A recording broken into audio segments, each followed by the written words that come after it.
Pasukan Ukraina pada Senin 7 Oktober 2024 menyerang terminal minyak di semenanjung Crimea yang direbut Rusia pada 2014.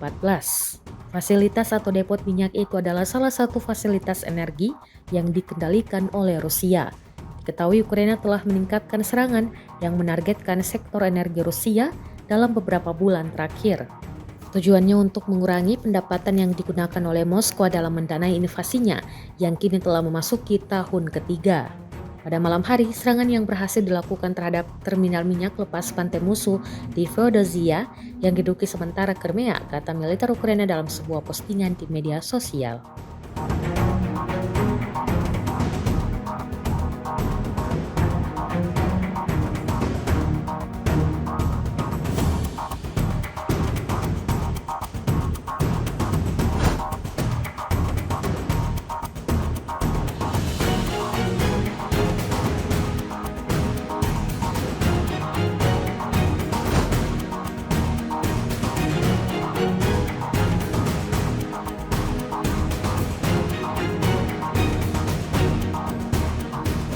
Download Tribun X sekarang, menghadirkan lokal menjadi Indonesia.